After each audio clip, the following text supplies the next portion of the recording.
तेरी कृपा से धनु धनु। बखान क्या करूं मैं लाखों के का, चपटी बबूत में है खजाना कुबेर का। हे गंगाधर मोतीलाल ओमकार तू, भोले ओमकार तू। आयो शरण तिहार शंभो तार तार तू। बखान क्या करूं मैं लाखों के ढेर का, चपटी बबूत में है खजाना कुबेर का। हे गंगाधर मुक्तिद्वार ओमकार तू, भोले ओमकार तू। आयो शरण तिहार शंभो तार तार तू। शिव की करुणा का ये विषय है शिव महापुराण की कथा। कोई तुमसे पूछे कि भगवान शंकर सबसे पहले क्या देते हैं, क्या प्रदान करते हैं, तो मेरा देवाधिदेव महादेव अगर सबसे पहले देता है तो अविरल भक्ति देता है। और वो भक्ति राम जी के प्रति हो, कृष्ण जी के प्रति हो, वो भक्ति अविरल भक्ति। दूसरे नंबर पर मेरा भोले बाबा, मेरा शंभू, मेरा त्रिकालदर्शी अगर देता है तो आपको जीवन जीने का तरीका और कुछ नया जीवन आपको प्रदान करता है, आपको देता है। तीसरे नंबर पर अगर मेरा शंकर भगवान कुछ देता है तो वो आपके घर में इतना वैभव दे देता है, इतना धन दे देता है कि आप अपनी जिंदगी अलमस्त होकर शिव के आश्रित होकर जी सकते हो। चौथे नंबर पर मेरा शंकर भगवान अगर देता है तो आपके घर में जितना रोग है, जितनी तकलीफें हैं, वो समाप्त कर देता है। और पांचवें नंबर पर पंच परमेश्वर के रूप में, शिव पंचायत के रूप में पांचवें नंबर पर अगर भगवान शंकर देता है तो वो आपके जीवन में आने वाले सारे विघ्नों को, शंकर भगवान को पहचानने के लिए, शिव जी को जानने के लिए, ये जो हमारे नेत्र हैं या हमारी आंखें हैं, इनसे हम भगवान शंकर को जान नहीं सकते।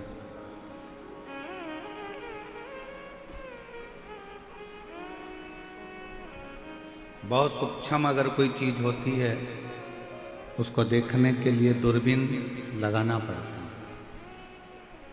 कल एक भाई हमको, परसों के दिन एक भाई छोटा सा चावल का दाना, उस पर महामृत्युंजय लिखा हुआ उन्होंने प्रदान किया और साथ में एक दूरबीन दी कि इस दूरबीन से किया। तो हमारे पास में ऐसे नेत्र नहीं है कि हम भगवान शंकर को देख सकें।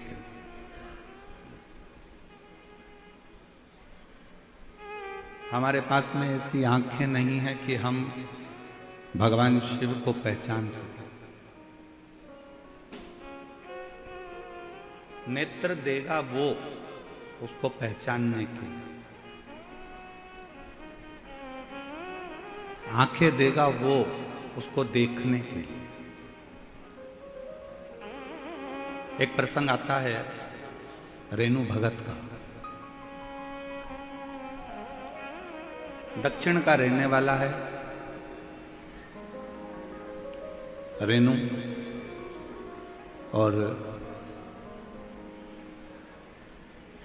उसकी आंखों से दिखाई नहीं देता, नेत्रविहीन है। बाल्यावस्था से उसकी आंखें रेणु की नहीं है। ईसरगोराज महापुराण की कथा में जयपुर की इस धरा से इस रेणु भगत के संवाद से अपन समझें, उसके पास देखने के लिए नेत्र नहीं है, पर उसकी मां रेणु भगत की मां रेणु को बाल्यावस्था से ही शंकर के मंदिर तक ले जाते हैं, शिवालय तक, और रेणु शिव को नहीं देख पाता। रेणु भगत की मां ने जो रेणु भगत से कहा, रेणु भगत ने एक दिन मां से कहा, मां मैं तो भगवान शंकर को देख ही नहीं पाता हूं, तो मेरा शिवालय में जाने से फायदा कौन सा। रेणु भगत की मां ने कहा, तू शंकर जी को नहीं देख पाता तो क्या हुआ, शंकर जी तो तुझे देखते हैं, इतने में भी कल्याण है। तू शिवालय तक जा, शंकर जी के मंदिर तक मेरे साथ चल। तू शंकर जी को नहीं देख पाता, पर शंकर तो देख सकते।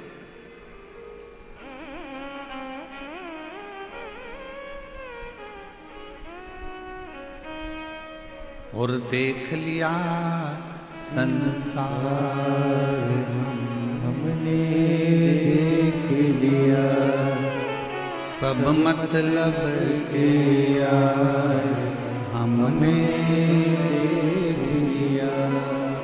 झूठे नाते झूठे झूठे नाते झूठे, अरे झूठा है संसार हमने देख लिया, सब मतलब के यार हमने देख लिया। देख लिया संसार हमने देख लिया, सब मतलब के यार हमने देख लिया। रेणु भगत भगवान को नहीं देख पाता। मां ने कहा कि भले वो ना देख पाए, पर तुम अगर शिव को नहीं देख सकते, पर भगवान शंकर तो तुम्हें देख सकता।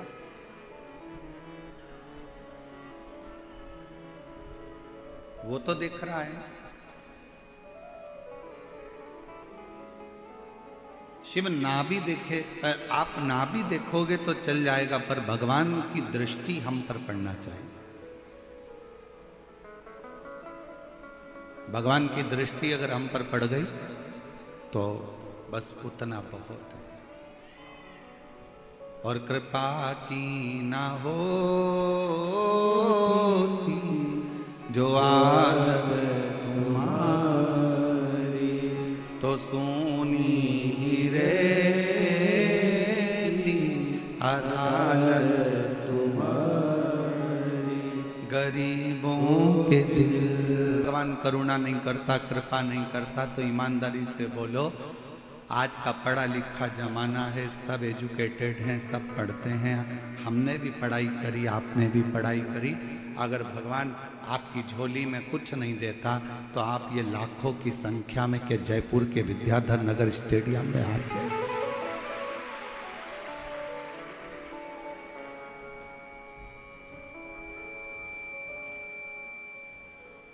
कौन आता? कृपा की ना होती जो आदत तुम्हारी, तो सुनी ही रहती अदालत तुम्हारी। अगर वो करुणा नहीं करता, अगर वो कृपा नहीं करता, अगर वो दया नहीं करता, तो आप और हम यहाँ क्या करना पहुंचे। रेणु भगत ने नेत्रों में ज्योति नहीं है, दक्षिण का रहने वाला है, मां उसको शिवालय तक लेकर जाती है। मां मैं भगवान को नहीं देख सकता, क्या हुआ?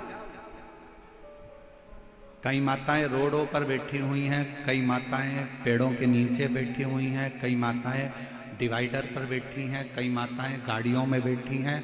उनको शिवर वाला महाराज नहीं दिख रहा, उनको शिव पुराण भी नजर नहीं आ रही, उनको दिख ही नहीं रहा। तो क्या हुआ? आप शिव को नहीं देख पा रहे हो, पर मेरा शंकर तो अड़भंगा आप जहां बैठे हो वो आपको देख रहा। आप जहां बैठे हो,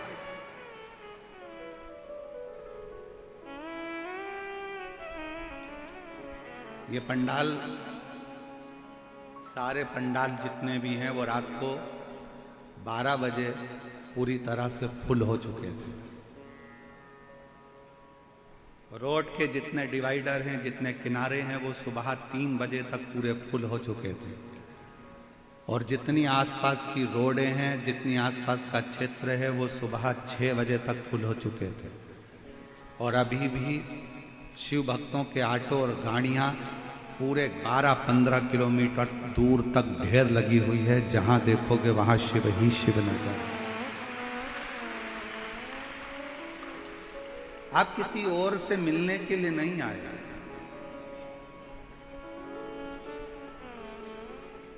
आपके कानों में बस केवल शब्द जाना चाहिए शिव महापुराण के, और वो शब्द का स्मरण।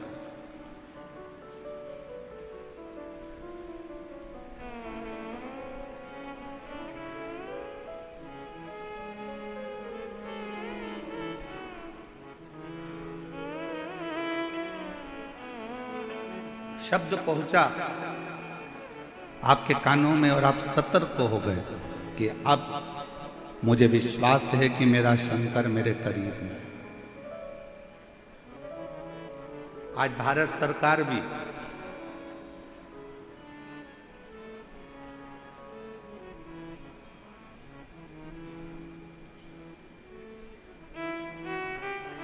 पूरे युद्ध के क्षेत्र जहां जहां लगे हुए हैं, उन क्षेत्रों में आज बिसिल बजाकर किसी न किसी रूप में मर्डील कर कर समझाने का प्रयास करेगी कि तुमको घबराना नहीं है। सोशल मीडिया पर कोई गलत प्रचार करे, उस पर तुम्हें जाना नहीं है। सोशल मीडिया पर तो लोग शंकर जी का ही गलत प्रचार कर देते हैं। शिव जी के मंदिर में बेलपत्र चढ़ाकर मत खाना।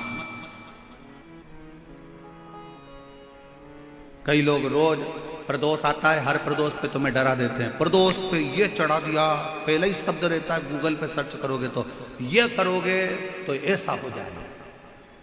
शिव महापुराण में तो कहीं भी नहीं लिखा कि आप शंकर जी को अगर जल नहीं चढ़ाओगे तो अपमान हो जाएगा, या शिव जी को बेलपत्र नहीं चढ़ाओगे तो अपमान हो जाएगा, या प्रदोष पर कुछ गलती कर दोगे तो भोलेनाथ नाराज हो जाएंगे, या सोमवार के व्रत में कोई कमी रह जाएगा। कि आपको कच्चा पक्का जैसा भोजन बनाना आता है ना, जैसा मीठा प्रसाद बनाना आता है, वैसा लेकर शंकर के मंदिर जाओ। बाजार का प्रसाद पशुपति व्रत में, मीठा पेड़ा, बाजार का लड्डू मिठाई पशुपति व्रत में मंदिर नहीं जाता। आपको मालूम है? अपने को बनाना पड़ता स्वयं। पशुपति व्रत का एक सबसे बड़ा नियम बस यही है कि अगर पुरुष भी अगर पशुपति व्रत कर रहा है तो प्रसाद वही बनाए। बच्चे पशुपति व्रत कर रहे हैं तो प्रसाद वही बनाए। माँ पशुपति व्रत कर रही है तो माँ बनाएगी, बहू कर रही है तो बहू बनाएगी। पशुपति व्रत का एक नियम सबसे बड़ा यही है कि माँ की अगर थाली जा रही है तो बेटा उस थाली से पूजन नहीं कर सकता। माँ अगर पशुपति व्रत कर रही है और बेटा भी पशुपति व्रत कर रहा है तो माँ अपना प्रसाद खुद बनाए, बेटा अपना प्रसाद खुद बनाए। माँ अपनी थाली खुद लेकर जाए, बेटा अपनी थाली खुद लेकर जाए।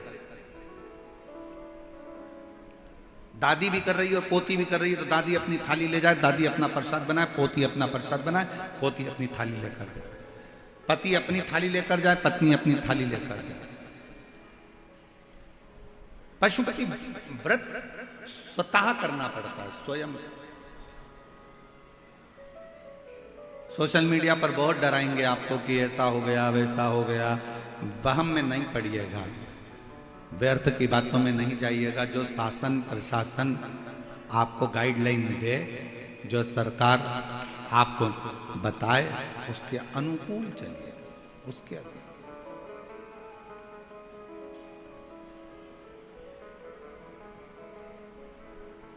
बिसिल क्यों बज रही है?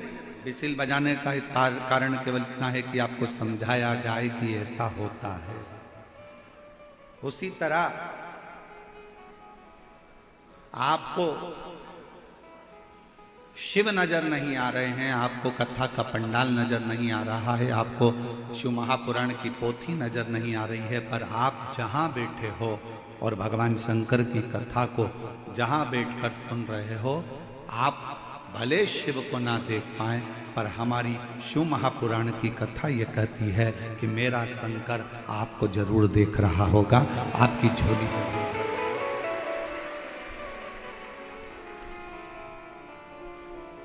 और मैंने तेरे ही भरोसे बाबा, तेरे ही भरोसे हवा बिच उड़ती बाबा, डोर हटो छड़ी लावे कटी जावागी, भोले मैं तेरी पतन, शंभो मैं तेरी पतन, हवा बिच उड़ती जावागी बाबा, डोर हटो छड़ी लावे कटी जावागी।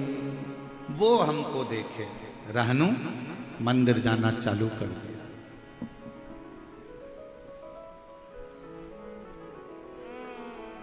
एक बार रहनु के माता पिता रहनु को लेकर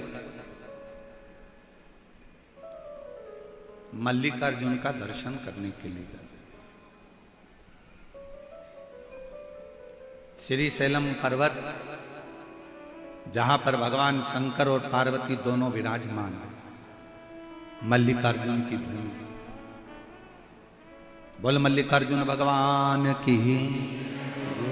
12 ज्योतिर्लिंग में से एक ज्योतिर्लिंग मल्लिकार्जुन, जहां पर भगवान शिव और पार्वती दोनों बैठे, दोनों 2-3 ज्योतिर्लिंग का वर्णन है। रहनु को ले गए।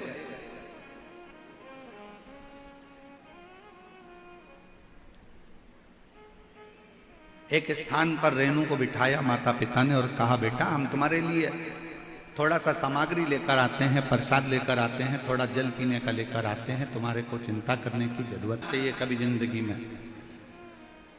भगवान पर अगर विश्वास कर रहे हो तो कभी ये मत सोचना कि मैं ठीक होऊंगा कि नहीं होऊंगा, मैं चल पाऊंगा कि नहीं चल पाऊंगा, मैं स्वस्थ होऊंगा कि नहीं होऊंगा।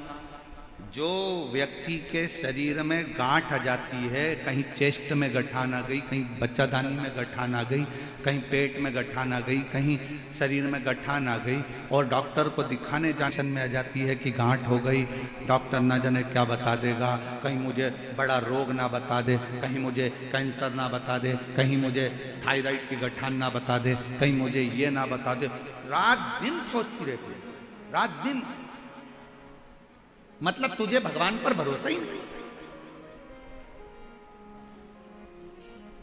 दिन रात सोच रही है कहीं मुझे ये बीमारी तो नहीं हो जाएगी, कहीं मुझे ये बीमारी तो नहीं हो जाएगी, कहीं मुझे ये बीमारी तो नहीं हो जाएगी। और तुम बार बार मनन चिंतन उसी चीज का करोगे तो वो बीमारी तुमको एक ना एक दिन पकड़ ही लेगी। और अगर तुमने मनन चिंतन करना छोड़ दिया, ये तो छोटी मोटी गांठ है, कथा में सुना है मैंने, शंकर जी पे चढ़ा हुआ जल पीने से ठीक हो जाती है। डॉक्टर से जांच करवाऊंगी, डॉक्टर दवाई देगा, कुंदकेश्वर महादेव का नाम लेकर डॉक्टर की दी हुई दवाई को खाऊंगी और शंकर जी के मंदिर में एक लोटा जल चढ़ाऊंगी, ठीक हो जाऊंगी, पक्का पक्का। गठान 1 महीना 1.5 महीने के अंदर गलना ही पड़ेगी, क्योंकि तुमने विचार ही ऐसा करना। अगर कोई बहू जरा जरा सी बात बोलती है और तुम जरा जरा सी बात में लड़ाई करोगे तो झगड़ा बढ़ता जाएगा। बोलो बढ़ेगा कि नहीं बढ़ेगा? जम के बोलो जरा। बहू अगर कोई भी बात बोल रही है ना और तुम उससे लड़ाई करोगे, झगड़ा करोगे, तो झगड़ा बढ़ता चले जाएगा। बहू ने कुछ बात की और तुमने बात करी तो झगड़ा बढ़ेगा। थोड़ी थोड़ी सी बात में अगर तुम बार बार मनन चिंतन करते रहोगे, मनन चिंतन करते रहोगे, तो बीमारी बढ़ती जाएगी। अब बहू ने कुछ कहा और तुमने यहां से सुना और यहां से निकाल दिया, उसका जवाब ही नहीं दिया, तो झगड़ा होगा क्या? जम के बोलो जरा। नहीं। बेटे ने कुछ कहा और तुमने उस पर ध्यान ही नहीं दिया, तो झगड़ा होगा क्या? नहीं। उसी तरह अगर कुछ शरीर में गांठ आ भी गई है, किडनी, लीवर डॉक्टर ने बेकार बता भी दिया है, तो गलत मत सोचो। आप उस पर ध्यान देना थोड़ा कम करो, भगवान का भजन करो, डॉक्टर जो दवाई दे वो खाओ, शरीर की जांचें कराते रहो, जैसा जैसा।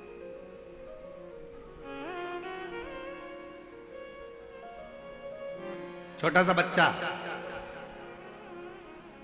माँ बाप बैठे हैं, छोटा सा बच्चा गिर गया, माँ बाप बैठे हैं, माँ बाप ने देख लिया, तो बच्चा रोएगा कि नहीं रोएगा? जम के बोलो जरा। रोएगा। और छोटा सा बच्चा, माँ बाप है ही नहीं यहां पर और गिर गया, रोएगा? नहीं। झटक झुटक के करके झटकेगा और ठीक, उसको मालूम है कोई देखने वाला है ही नहीं। उसी तरह बीमारी को केयर करोगे, बार बार ध्यान दोगे, बार बार ध्यान दोगे, बार बार ध्यान दोगे, तो वो सोचेगी कि इसको मुझे जरूरत है, इसलिए मुझे इसके शरीर में बीमारी को बना के रखना है। और जब तुम केयर ही नहीं करोगे, आग लगे बस्ती में अपन रहो मस्ती में, शंकर बैठा है सब संभालेगा। अच्छा, एक पत्र है, अच्छा है।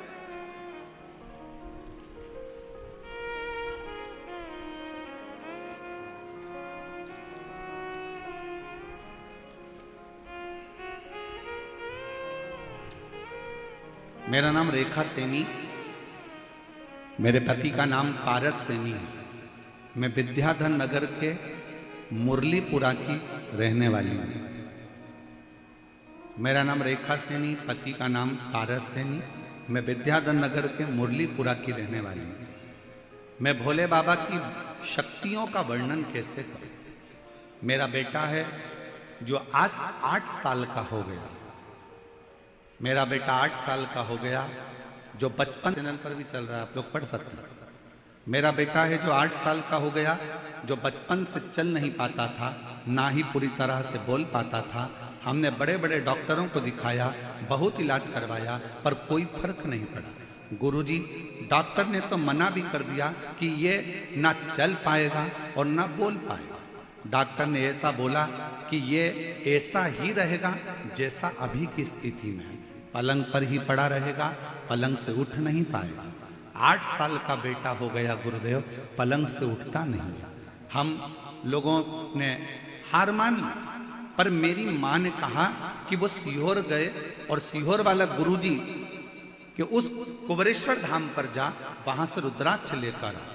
हम लोग रुद्राक्ष लेने गए, कंकर शंकर पूजन करी और बाबा से रुद्राक्ष मांग कर आ गए। टीवी पर बेटे को कथा सुनाते और बेटे के शरीर पर रुद्राक्ष का जल लगाते। आज बाबा को मैं धन्यवाद देने के लिए आई हूँ।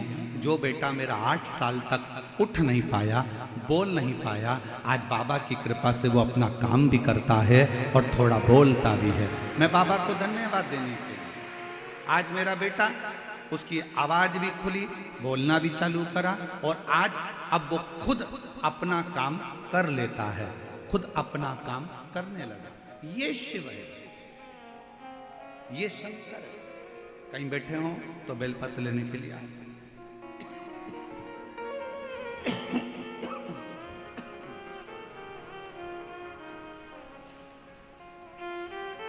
शिव ओघड़ी है। उसकी माँ ने ये विचार कर लिया होगा कि नहीं, मेरा बेटा तो चलेगा, और बेटे ने भी मन में विचार कर लिया होगा कि मुझे चलना है, चल। और हम तो बाबा के भरोसे चलते हैं, हम तो बाबा के भरोसे चलते हैं। ये दुनिया वाले चलते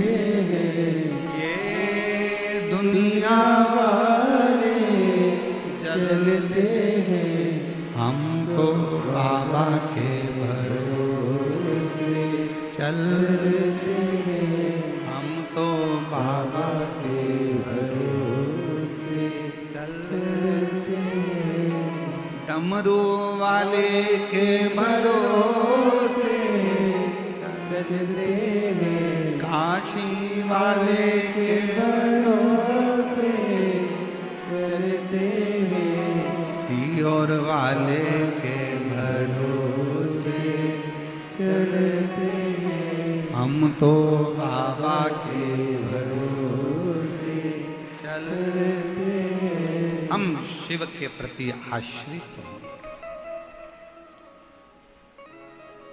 रहनु भगत के माता पिता बिठाए, हम प्रसाद लेकर आते हैं, तुम यहाँ बैठो, जल लेकर आते हैं, तुम बैठो। मल्लिकार्जुन श्री सेलम की भूमि, भारत की भूमि पर जितने प्राचीन शिवालय हैं, भारत की भूमि पर जितने प्राचीन ज्योतिर्लिंग हैं, उपलिंग हैं, भारत की भूमि पर जितने शंकर के स्थान हैं, ये हमको ऊर्जा देता है। ऊर्जा। और शिव महापुराण की इस कथा में हम कहने में पीछे नहीं हटेंगे। ईसर गोरा शिव पुराण में आप लोगों से निवेदन करेंगे, आपके घर के नजदीक में अगर कोई प्राचीन शिवालय है तो वहां हफ्ते में, 2 हफ्ते में, महीने में, साल भर में जाया करो। और जितने लोग शिव महापुराण की कथा को सुन रहे हैं उनसे भी कहेंगे, जब सारी दुनिया से हार जाओ, जब लगने लगे कि अब मेरा कोई रास्ता नहीं है, तब एक बार कुबेर भंडारी के दरवाजे पर सीहोर कुबेरेश्वर धाम आकर कंकर को बीनो, कंकर को 5 कंकर बीनो, रखो, पूजन करो, बाबा से विनय करो, एक कंकर अपने साथ में झोली में रखकर बाबा से विनती कर, शान दे तुझे देते नहीं देखा, पर झोली भरी देखी और मुख दुनिया मोड़े बाबा मुख मेनू लगी परी दीनू बाबा तू वेना। आप उस पर आश्रित हो जाओ। हम जब मन से हारते हैं तो हमारा शरीर भी हार जाता है। हार मत मानना। कभी अपने मन को मत कहना कि तू ये नहीं कर सकता। किसी ने कहा तुम्हारी दुकान, तुम नई दुकान डाल रहे थे, दुकान डालते डालते किसी ने कह दिया अरे इतनी बड़ी, यहाँ डालने से क्या मतलब, यहाँ तो चलने वाली नहीं है, यहाँ अच्छे अच्छे की नहीं चली, तेरी कहां से चल जाएगी। ये वाला काम तो करना ही मत ही। कई लोगों ने करके देख लिया, उन्हीं की नहीं चली तो तेरी कहां से चल जाएगी। कहां चले। एक मकड़ी जाला बना रही थी, दरवाजे के पीछे छिपकली आ गई। छिपकली ने आकर कहा यहाँ काय को जाला बना रही है, दरवाजा बंद चालू होगा तेरा जाला टूट जाए, बनाना है तो कोई अच्छी जगह बना। मकड़ी गई खिड़की के पास, खिड़की पे जाला बनाने लगी। चिड़िया आ गई, चिड़िया ने कहा यहाँ काय को जाला बना रही है, हवा चलेगी, कोई आएगा तोड़ देगा, कहीं और बना। मकड़ी गई दरवाजे के सामने जाला बनाने लगी। वहीं पर एक चींटी आई, चींटी ने कहा यहाँ काय को जाला बना रही हो, यहाँ जाला बनाओगी तो कोई भी तोड़ देगा। बेचारी मकड़ी परेशान होकर रह गई कि मैं जाला कहाँ बनाऊं। इतने में एक चूहा आया और चूहे ने कहा तेरी मर्जी पड़े वहां जाला बना, अगर तेरी सामर्थ्यता है तो कोई तोड़ नहीं सकता है, तू जहां बनाना चाहे वहां।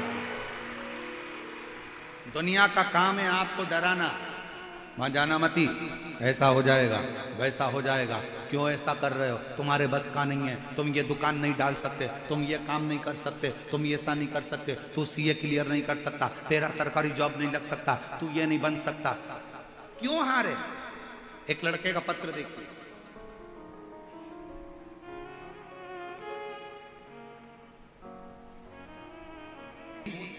जयपुर का रहने वाला गुरुदेव महादेव की कृपा और आशीर्वाद का मैं क्या कोई बखान करूं। ऐसे शब्द बन मेरे पास नहीं महादेव की महिमा का मैं रूप वर्णन कर सकता। गुरुदेव सन 2011 से सरकारी नौकरी की तैयारी कर रहा था। अभी सन कौन सा चल रहा है? 2025। कब से कर रहा है? 2011 से। बहुत अधिक मेहनत करने पर भी मुझे हर बार किसी ना किसी कारणवश असफलता ही हाथ लगी, जिससे मैं और मेरे घर वाले बहुत निराश हो गए। तब परीक्षा देना बंद कर, सरकारी नौकरी की तैयारी करना बंद कर एक दिन टीवी पर कथा सुन रहा था और आपने कह दिया कि अपनी मेहनत को 4 गुना करो, शिव पर भरोसा करो, अथक मेहनत करोगे तो जीत कर ही रहोगे। मन में आया कि एक बार आपकी कथा कहीं जाकर सुनूं। तब हम लोग यहां जयपुर से सुवासा चले गए, जहां पर आपकी कथा चल रही थी। कथा के पंडाल में बैठकर कथा सुनी, बाबा को प्रणाम करा, निवेदन करा और नमन कर कर बाबा से विनती कर कर आ गए। पशुपति नाथ का व्रत किया, बेलपत्र बाबा को चढ़ाना प्रारंभ करा, मंदिर में झाड़ू पोछा करता, पढ़ाई को 4 गुना करता। 2011 से तैयारी करता करता करता निकाल दिए 10 साल और बाबा से विनय करी, हिम्मत आई। 12 वर्ष के बाद फिर अप्लाई करा और बाबा की कृपा से गुरुदेव आप कहते हो कि शिव सुनता जरूर है, निश्चित है जो कथा के पंडाल में पहुंचा है उसकी झोली 3 महीने में बाबा भरता जरूर है। और बाबा की कृपा से आज मेरे शंकर भगवान ने मुझे अप्रैल के महीने में 2023 में भारतीय रेलवे में मुझे नौकरी दे दी। मैं बाबा को प्रणाम करने के लिए भारतीय रेलवे में अप्रैल 2023 में बाबा ने मुझे नौकरी दे दी। 12 साल के बाद कठिन परिश्रम करा है, 12 साल के बाद हिम्मत नहीं हारी और मेरे शिव ने दिया। शंकर आप मन को क्यों कहते हो कि हार गए?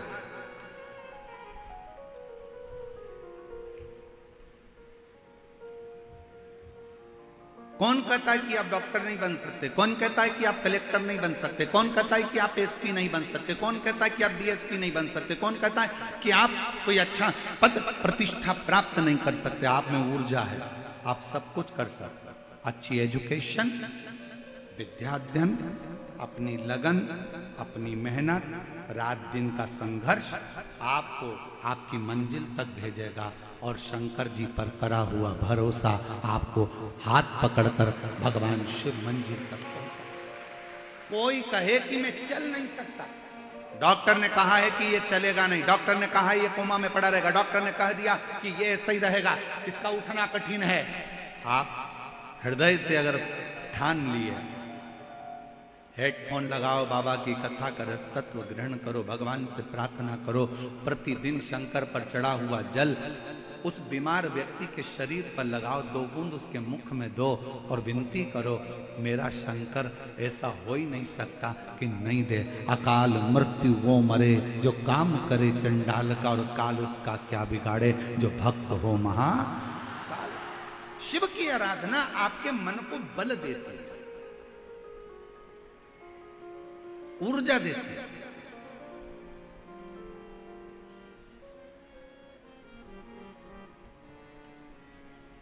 शिव की आराधना आपको एक एनर्जी देती है। करो,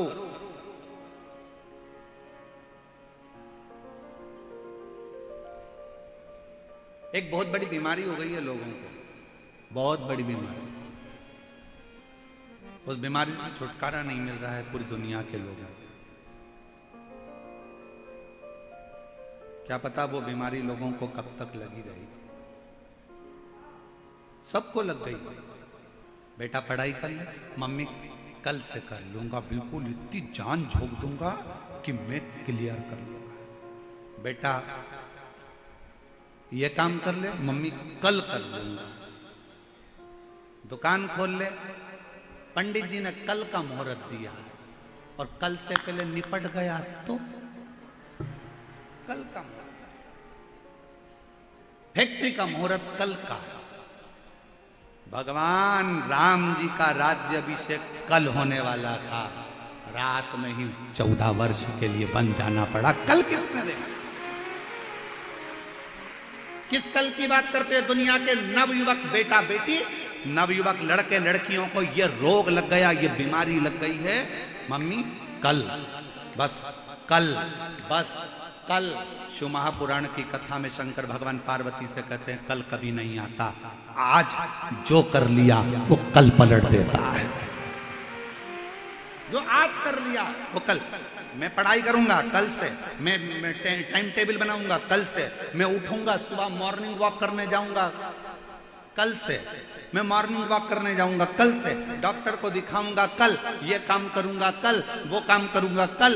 ये बहुत बड़ी बीमारी है जो आजकल के नवयुवक बेटा बेटियों को, आज के व्यक्ति को ये बीमारी लग गई है, जो हर चीज कल पर टालते हैं। और शिव महापुराण की कथा कल का भरोसा नहीं करना बताती। शिव पुराण की कथा कहती है अगर आप आज मजदूरी कर रहे हो, आज आपने मेहनत करी है, तो उसका फल कल देखने को मिलेगा।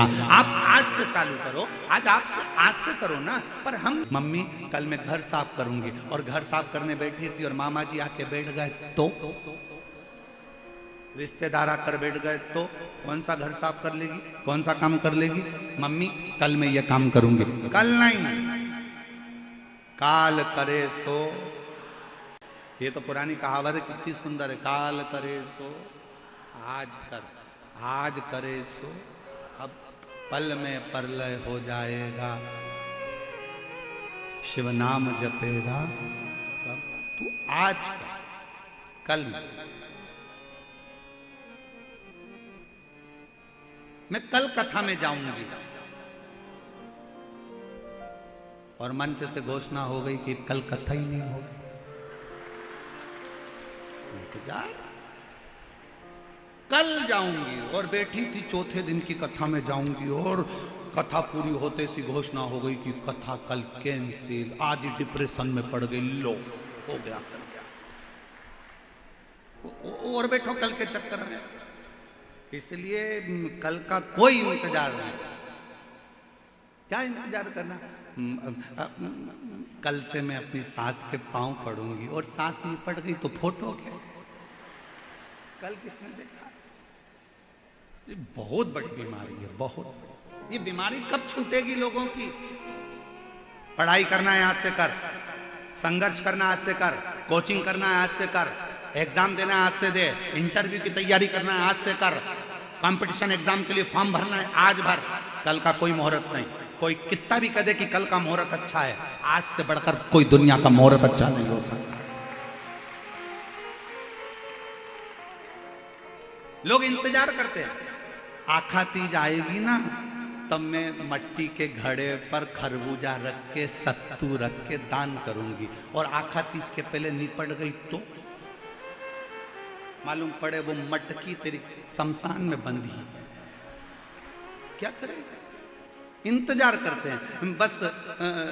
अब की बार दिवाली आएगी ना तो वो एक कथा है ना, कितनी सुंदर। एक पति पत्नी घूमने के लिए गए और विदेश घूमने गए, और पत्नी ने पति से कहा यहाँ पर गोल्ड सस्ता है, एक हार दिला दो। पति ने उसको गोल्ड का हार दिला दिया। पति ने कहा पहन ले। पत्नी बोली अभी नहीं, शादी की सालगिरह वाले दिन पहनूंगी। शादी की सालगिरह आ गई, पति ने कहा मैंने तुझे हार दिलाया था वो पहन ले। पत्नी बोली अभी नहीं, देवर के लड़के की पक्की हो गई ना शादी, तो मैं जब ही पहनूंगी। और उसके पहले पत्नी पहन ले पहन ले पहन ले, और ये हमेशा कहती थी बस पहनूंगी पहनूंगी पहनूंगी, उस चक्कर में निपट गई। इसलिए मेरी जयपुर की जीजियों, तुम्हारी अलमारी में जितनी साड़ी रखी सब पहनो।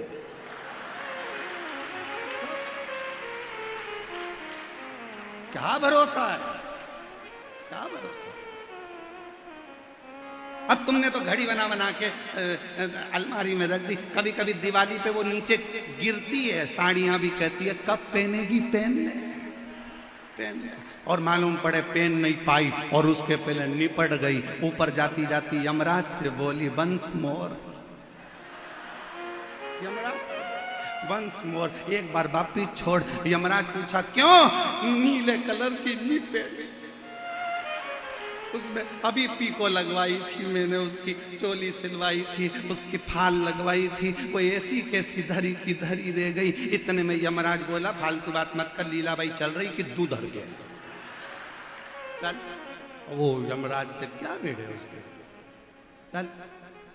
अब वो नीली कौन पहनेगा, तू तो निपट के गई। बड़ी बहू आकर बोली मम्मी की ये वाली साड़ी तो मेरी,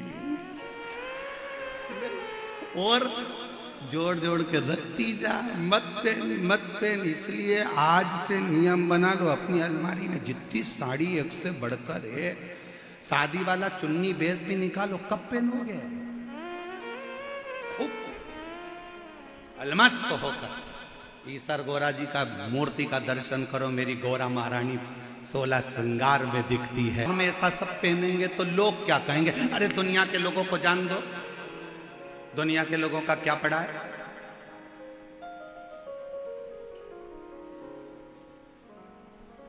दुनिया के लोगों का क्या? एक हलवाई ने अपने दरवाजे पर लिखा रखा था, दुकान के बाहर बोर्ड लगा था, यहां ताजी सस्ती मिठाई मिलती है। एक व्यक्ति आया चाय पीने, उसने कहा फालतू की बात लिख रखी है, सबको मालूम है कि यहाँ ताजी और सस्ती मिठाई मिलती है, ये ताजी लिखना ही नहीं है तुमको। उसने उसके कहने पे वो ताजी हटा दिया। अब क्या लिखा था? यहाँ सस्ती मिठाई मिलती है। दूसरा व्यक्ति आया, सबको मालूम है कि तुम्हारे यहाँ तो सस्ती मिठाई मिलती है, सस्ती लिखने से मतलब क्या? उसने सस्ती को हटा दिया। अब लिखा था यहाँ मिठाई मिलती है। दूसरा फिर आया, उसने कहा सबको मालूम है कि यहाँ मिठाई मिलती है, यहाँ कौन से टायर मिलते हैं कि किराने का सामान मिलता है, मिठाई की दुकान पे मिठाई मिलती है, ये लिखने की जरूरत क्या? उसने काट दिया।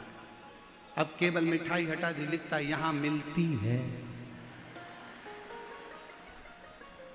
फिर अगला आया, अरे पागल हो गया है, कम से कम लिख तो सही कि यहाँ मिठाई मिलती है।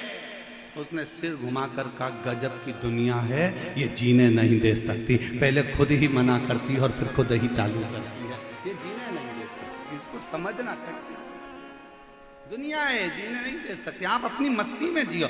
60 साल के हो गए, 65 साल के हो गए, 70 साल के हो गए, सोच के बैठ गए अब हमारा तो जीवन निकल गया, अब हमारा। अरे मरने की आखिरी घड़ी तक तुम्हारी जिंदगी में तुम्हारे चेहरे पर मुस्कुराहट होना चाहिए, तुम्हारी स्माइल होना चाहिए और तुम्हारा जीवन आनंदित होना चाहिए।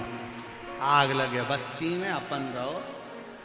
और अगर कोई तुमसे कह भी दे तो वो एक डायलॉग मारा था ना, वो मुंबई के कलाकारों ने, बुढ़ा तेरा बाप।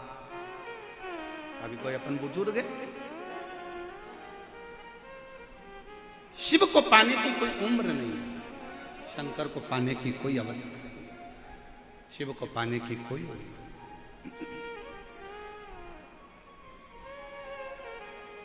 और शंभु शरणे पड़ी मांगू घड़ी रे, दुख काढ़ो दया करी दर्शन आपो। अब रहनु भगत ने विचार करा, ठीक है मम्मी माता पिता में आए। रहनु भगत के पास नेत्र नहीं है, आंखों से दिखता नहीं, नयन नहीं है, आंखों से दिखता नहीं।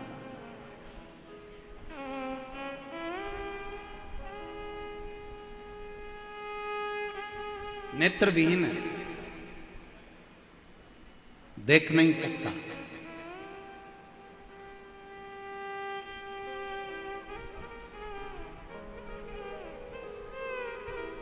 और उसके पास में एक व्यक्ति आकर बैठा। क्या नाम है तुम्हारा? रहनु भगत ने कहा मैं रहनु। रहनु? हाँ ठीक है। कहां से आए हो? केरल प्रदेश के पास में से मेरा निवास है, वहां से हम लोग आए। अच्छा, कौन कौन आए हो? माता पिता और मैं आया। तुम्हारे नेत्र नहीं है, तुम भगवान शंकर के इस 12 ज्योतिर्लिंग में से मूल ज्योतिर्लिंग मल्लिकार्जुन का दर्शन नहीं कर सकते। फिर क्यों तुम्हारे माँ बाप यहां लेकर आ गए? रेणु भगत ने कहा, मैं नहीं देख सकता तो वो तो मुझे देखेगा, बस इसलिए आए। कई लोग आते हैं, कोई गंगा जल लाता है, कोई बेलपत्र लाता है, कोई कुछ लाता है, कोई कुछ लाता है। तुम शंकर जी के लिए क्या लेकर आए? रेणु भगत ने कहा, मेरे पास में देने के लिए कुछ भी नहीं, मेरा तो शरीर भी ऐसा नहीं कि मैं भगवान को दे सकूं। हाँ, ये जरूर है कि मेरे माता पिता कुछ लेने के लिए गए हैं शंकर जी को देने के लिए। आते होंगे, माता पिता आए, पास में वो व्यक्ति बैठकर बात कर रहा था। माता पिता ने हाथ जोड़कर, उस समय की गाथा है जिस समय कोई दुकान या व्यापार नहीं होता था, केवल शिवलिंग होता था, कोई व्यापारिक दृष्टिकोण नहीं था। मेरे पास देने के लिए, माता पिता ने आकर कहा, रेणु हमारे पास देने के लिए कुछ भी नहीं, शिव कुछ नहीं। मां, कुछ तो दूं मैं बाबा, एक काम करो ना मां,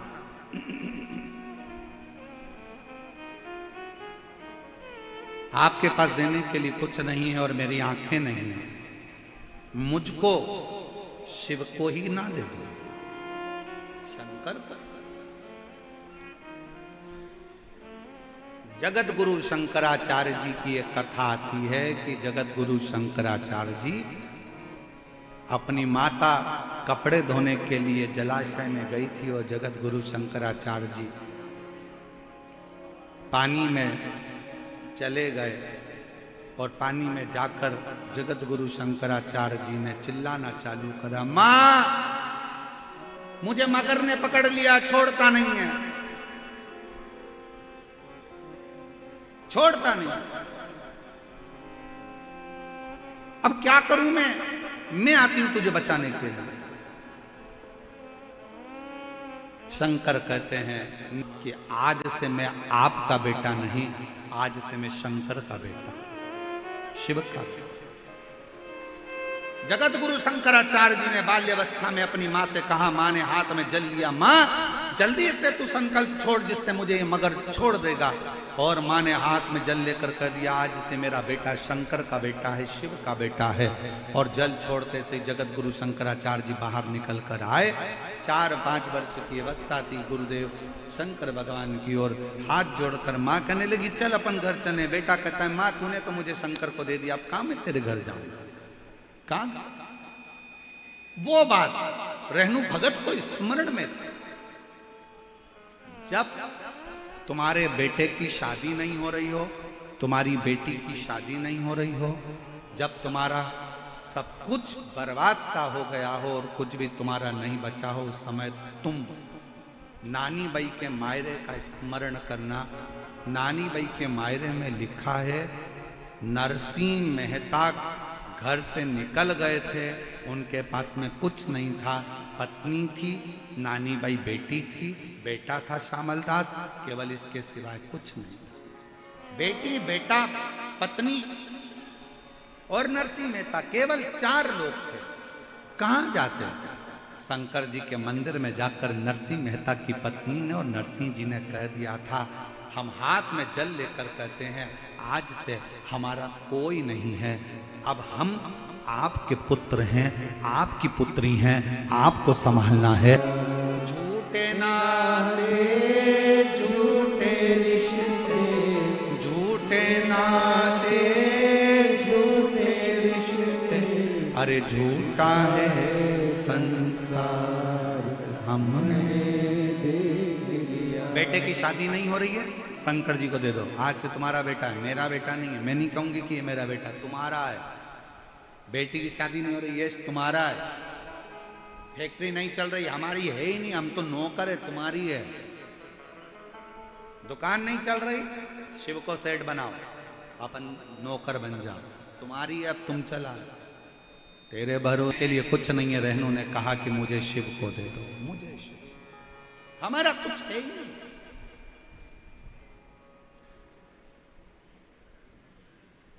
यहाँ पर एक पानी पिलाने वाली कोई संस्था ने लाखों लाखों बाटल बुलवाकर लोगों को पानी पिलवाया। छोटी छोटी बाटल बांटते रहे, समिति तो बांट ही रही थी, साथ में वो मैं अनिल संत जी हमको मिलने के लिए जब आए तो मैं अनिल संत जी को बहुत धन्यवाद दूंगा इस चीज के लिए। अनिल संत जी ने एक बात कही, गुरुदेव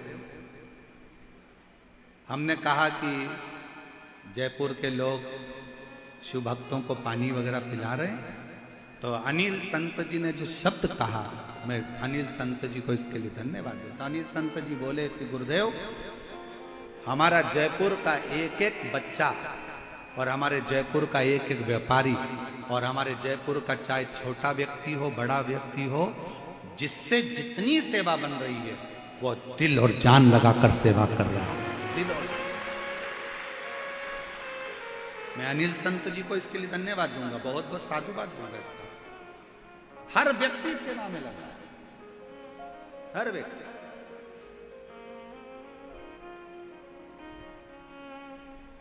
छोटा है बड़ा है, कोई ने चाय पिलाने का स्टॉल लगाया, सुबह से लेकर रात तक चाय बिस्कुट टोस्ट जो उससे बन सकता था, एक मिनट के लिए उसने बंद नहीं करा। पानी बांटने वालों ने पानी बंद नहीं करा, खिलाने वालों ने खिलाने की कमी नहीं रखी। इतनी कृपा, बहुत बहुत जयपुर वालों, गजब की तुम्हारी भक्ति है जो तुम लोगों ने इतनी सेवा की। धन्य साधुता, साधु। और यहाँ की सरकार को, यहाँ की प्रशासन को, पुलिस प्रशासन को, यहाँ के आईजी डीआईजी कमिश्नर, यहाँ के कलेक्टर, यहाँ की एसपी एसएसपी एसडीएम तहसीलदार टीआई, यहाँ के एक एक पुलिस कांस्टेबल को मैं धन्यवाद दूंगा। पूरी रात जागकर आप लोगों ने ऐसी सेवा करी है कि भक्तों को संभालना और उसकी व्यवस्था, साधुता। समिति कर रही है, समिति के साथ आपका जो श्रेय वो सेवा का प्रकल्प करो। मां मुझे दे दो तुम दान, मुझे। मां कहती ऐसे कोई होता है कि अपने बेटे को मैं दे दूं, तेरी आंखों से दिखता नहीं, कौन तुझे संभालेगा, कौन तुझे साधेगा, कौन संभालेगा। मैं रहनू भगत आंखों में आनंद का जल भरकर कहता है, मां तुम ये कहती हो कि मुझे कौन संभालेगा, अगर मुझे जन्म देते समय तू कहीं चली जाती, मर जाती या पिता चले जाता तो क्या मैं पृथ्वी पर रहता नहीं, क्या मुझे कोई संभालता नहीं। ये हमारा ब्रह्म है, हम बहुत ब्रह्म में जीते हैं। कई माताएं कह देती है जिस दिन मैं मर जाऊंगी तो आटे दाल का भाव मालूम पड़ जाएगा, तो कह दो अपनी सास से मर जा। हम भी तो देखें आटे दाल का भाव कैसे मालूम पड़ता। ये बात कहना मेहमानों का खाना नहीं बनता, फालतू की बात है। करते हो भोले बाबा मेरा हो रहा है, भोले आप की कृपा से सब काम हो रहा है। और मैं तो नहीं हूँ काबिल, तेरा पार कैसे पाऊं, टूटी हुई वाणी से गुणगान कैसे गाऊं, करता नहीं मैं कुछ भी। मैं इस चीज के लिए अनिल संत जी को बहुत धन्यवाद देता हूं कि आपकी बुद्धि में, आपके विवेक में ये बात आई कि ये कोई नहीं कर रहा है, यहाँ तो सब पूरा जयपुर, पूरा जयपुर वासी सब मिलकर कर रहा है। और ये कथा किसी एक की नहीं, ये कथा स्वयं ईश्वर गोरा कथा पूरे जयपुर वालों की कथा है, जिसको जयपुर वालों सब हमारी सामर्थ्यता। एक पत्र है, अच्छा है।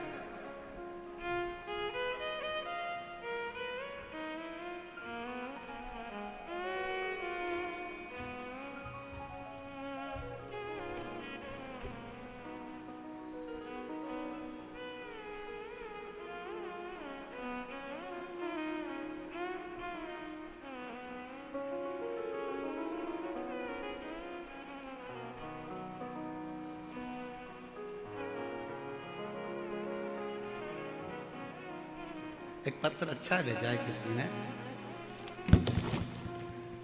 पढ़ना नहीं चाहिए पर फिर भी हम पढ़ गए। बाबा पहले तो लाइन पढ़ो और पढ़ के तुम सुनाओ हमको कि क्या लिखा है। नीचे वाली लाइन जरा चैनल वाले इसको दिखाओ, क्या लिखा है। बाबा क्यों झूठ बोलते हो,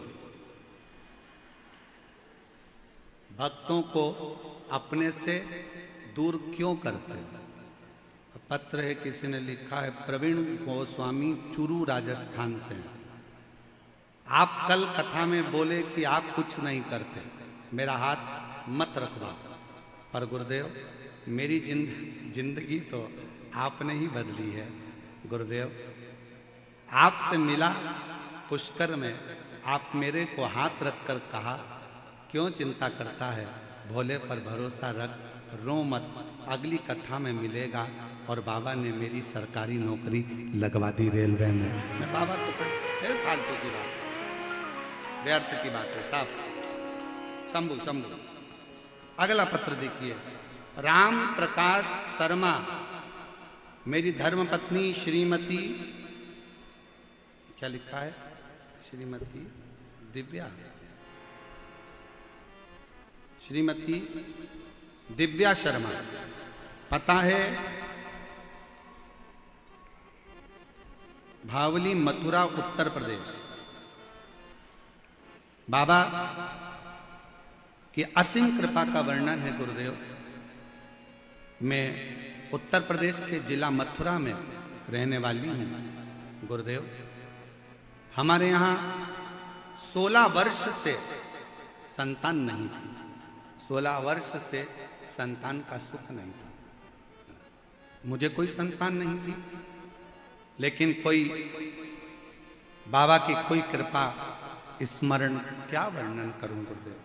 16 वर्ष तक जब संतान नहीं हुई, सारी जांचें रिपोर्टें सब देखी, पर औलाद का सुख नहीं था।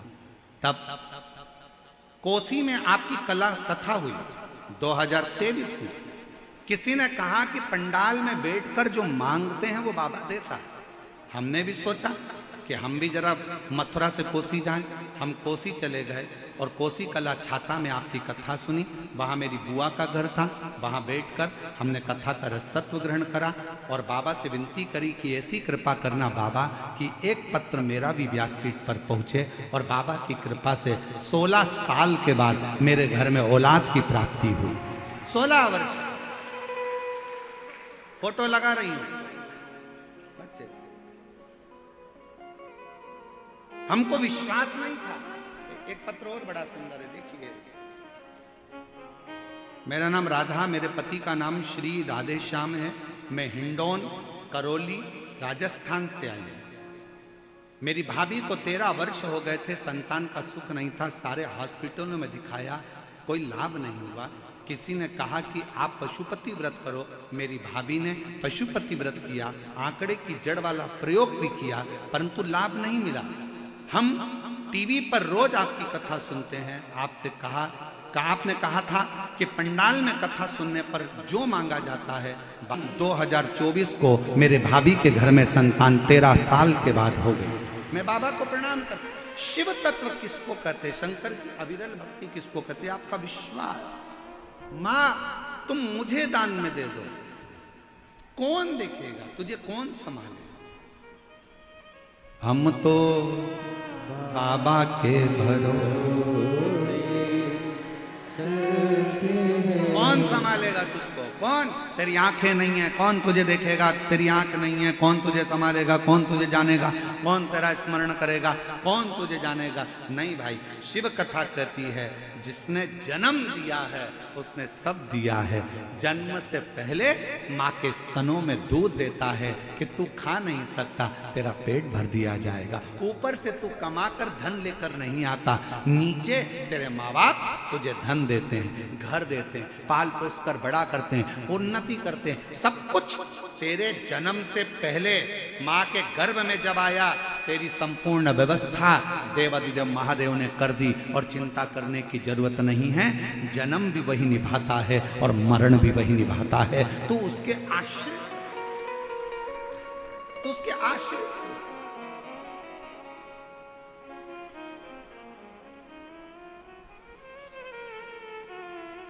क्या नहीं देता? सर्वस्व। ऐसा दुनिया का कौन सा ठाट है जो मेरा महादेव नहीं दे सकता? क्या नहीं देता? सर्वस्व।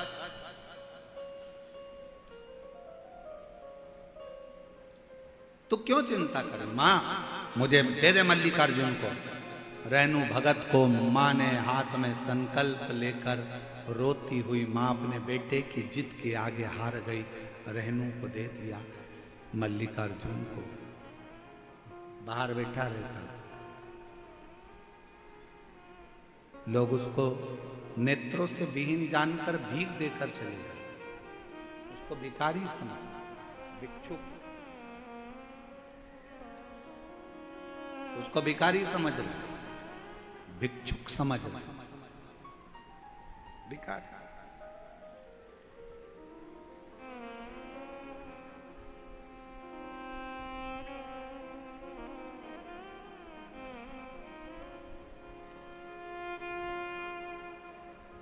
अब एक बात बताओ, बहुत अच्छे से बोलिएगा जरा जयपुर वालों।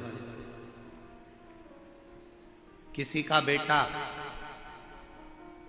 बाहर रोड पर बैठकर भीख मांगे अच्छा लगेगा? जम के तो बोलो नहीं।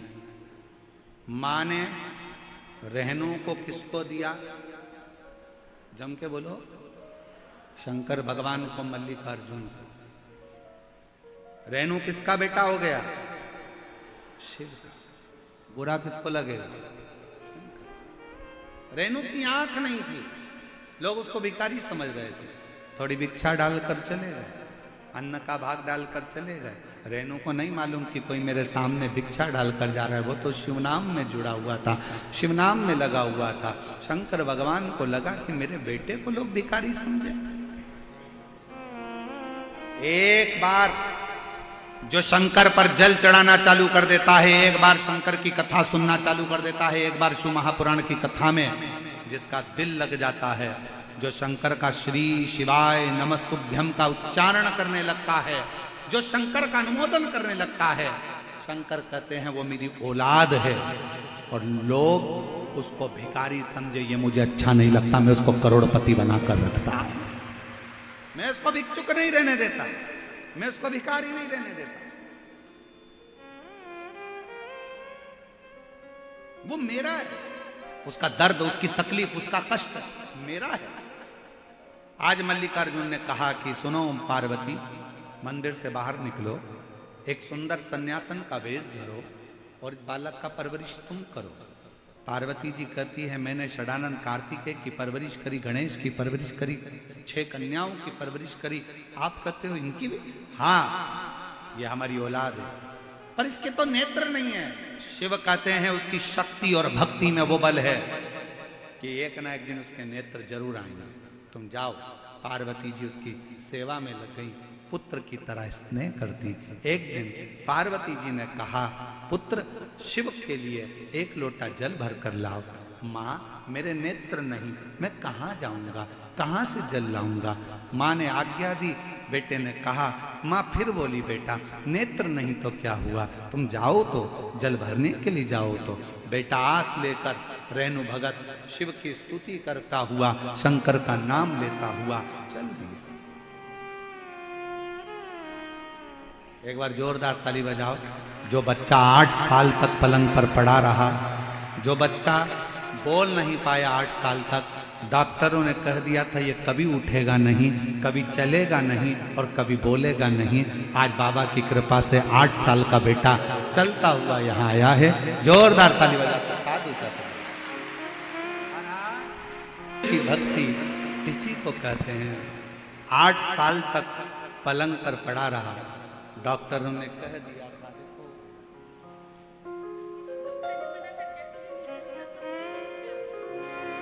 इसमें लिखा है, दीदी बोल रही है, डॉक्टर ने कह दिया था ये कभी चल नहीं पाएगा, बिस्तर पर पड़ा रहेगा, ना कभी बोल पाएगा। 8 साल का हो गया था, डॉक्टरों ने मना कर दिया था ये चलेगा भी नहीं और बोलेगा भी नहीं, केवल पलंग पर पड़ा रहेगा। आज बाबा की कृपा से शिव जी का जल और कुबरेश्वर धाम से लाई रुद्राक्ष के जल से मेरा बेटा चल भी रहा है और बोल भी। 8 साल के बाद चला, शिव की कृपा।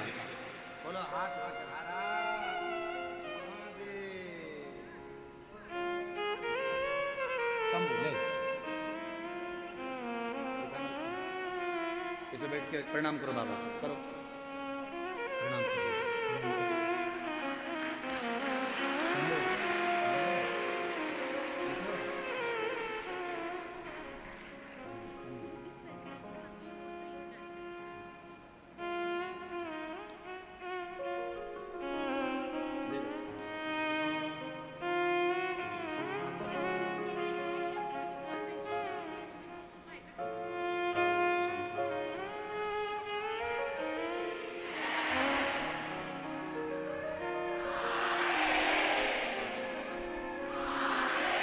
हमारे बीच में बाबूलाल जी प्रांत प्रचारक आए हैं, पधारें।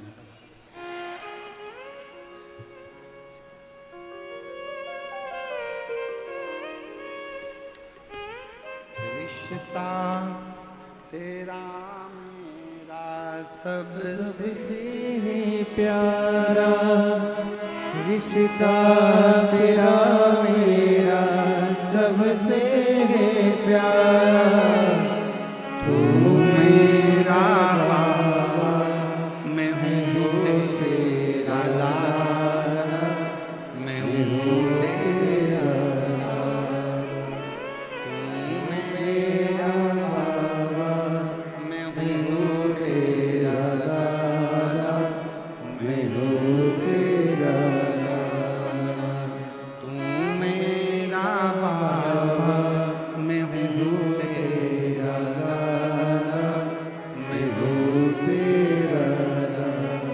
रिश्ता तेरा मेरा सबसे प्यारा, रिश्ता तेरा मेरा सबसे प्यारा, तू मेरा बाबा मैं हूँ तेरा लाला, मैं हूँ तेरा लाला, तू मेरा बाबा मैं हूँ तेरा लाला, मैं हूँ तेरा लाला। भगवान देवादिदेव महा। मेरी बहनों, मेरी जीजियों, मेरे जीजाओं, मेरी बेटियों, बेटाओं, मेरी माताओं, मेरे पिता तुल्य बुजुर्ग, स्मरण रखिए, विचार करिएगा। क्या 8 साल का वो बच्चा पुनः ऊर्जा, आपका विश्वास जब प्रबल होगा ना तो वो चलाएगा भी, बुलवाएगा भी और दौड़ाएगा भी। ये उसके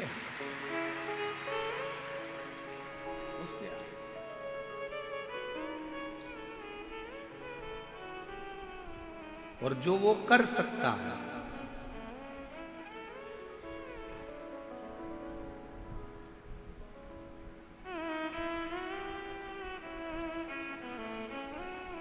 कौन संभाल, कौन